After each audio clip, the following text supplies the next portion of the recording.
เดือนปีที่คอยพบเธอใจพี่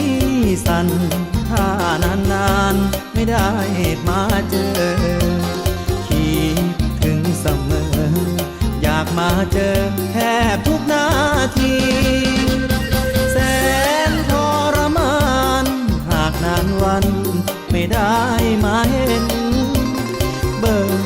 จันทร์เพ็ญที่ล่องลอยเด่นกลางฟ้าราตรีก็ยิ่งคิดถึงนางแก้มบางๆฝังในใจพี่รังเกียจหรือเปล่าคนดี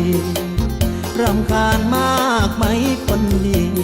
หากแม่นพี่เฝ้าเที่ยวมา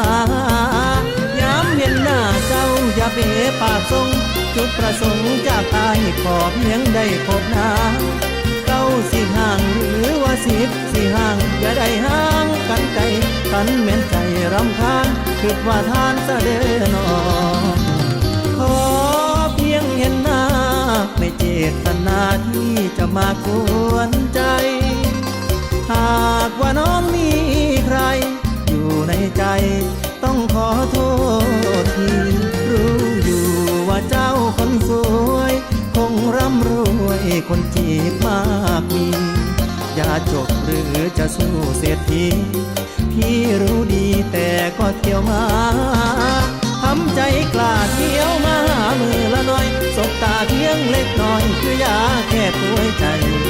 ผู้อยู่อายมันต่อยตั้มคือตอกมาเป็นขอของย่านบ่เห็นคุณค่าเข็มนาฬิกาบอกเวลาชั่วโมงนาทีผ่านไปหลายปีเบิ่งท่าทีน้องยังเฉยเมื่อในตาที่สดใสเจ้าซ่อนใครในซอกใจแล้วช่างเถอะไม่ขอคำเฉลยถึงเธอจะเย้ยพี่ก็อยากมาเห็นหน้าพ่อมีแห้งมือละน้อยสบตาเพียงเล็กน้อยพอกินแซ่บแค่ละวันส่วนนอกนั้นแล้วแต่อุ่นเสียใจสำหรับคนคือชายได้แค่มอง